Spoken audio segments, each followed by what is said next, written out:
Once upon a time, in a place called STAAAy, there were two salesmen of pots and pans and handmade trinkets. They agreed to divide the town between them.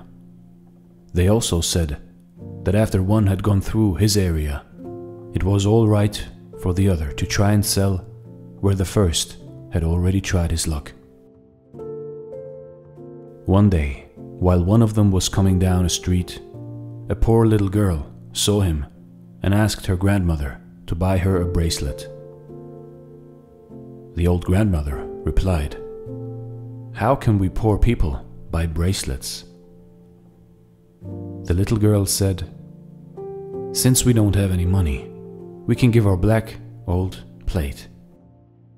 The old woman agreed to give it a try, so she invited the dealer inside. The salesman saw that these people were very poor and innocent, so he didn't want to waste his time with them.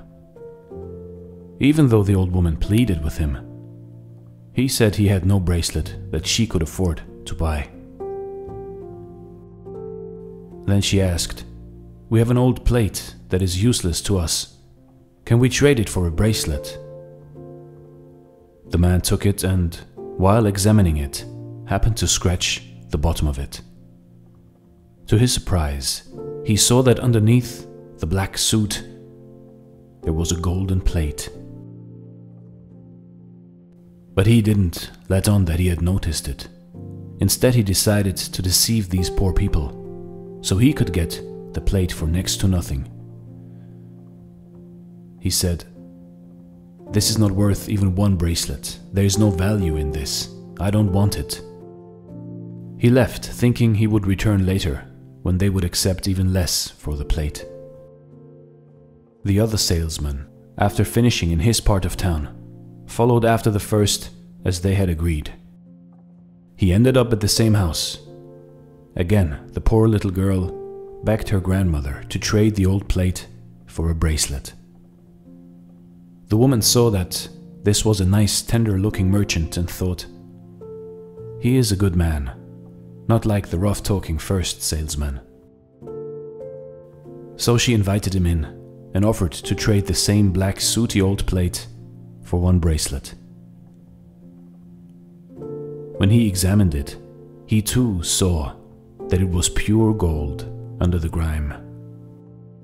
And he said to the old woman, "All my goods and all my money together are not worth as much as this rich golden plate." Of course, the woman was shocked at this discovery, but now she knew that he was indeed a good and honest fellow. So she said she would be glad to accept whatever he could trade for it.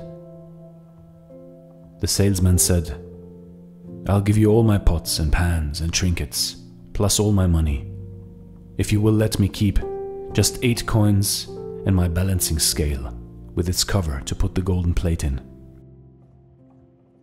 They made the trade. He went down to the river where he paid the 8 coins to the ferryman to take him across.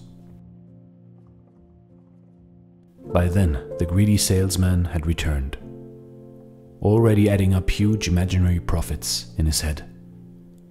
When he met the little girl and her grandmother again, he said he had changed his mind and was willing to offer a few cents, but not one of his bracelets, for the useless black sooty old plate.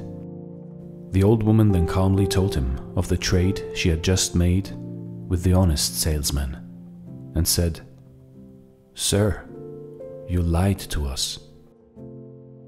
The greedy salesman was not ashamed of his lies, but he was saddened as he thought, "I've lost the golden plate that must be worth 100,000. So he asked the woman, which way did he go? She told him the direction. He left all his things right there at the door and ran down to the river, thinking, "He robbed me, he robbed me, he won't make a fool out of me."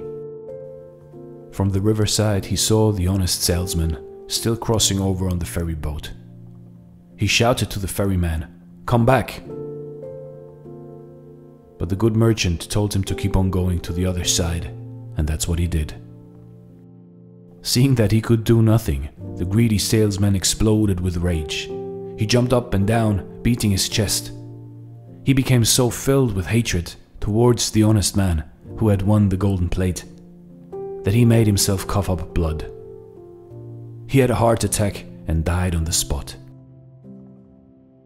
You see, in life, in your life, honesty still is the best policy. You might think life is unfair. There are people who are cheaters and liars, and they are successful and rich and mighty. Yes, they may be rich and successful, but all their success and richness is built on a shallow castle made out of lies and cheating, and it is too late for them to look back and return to the good.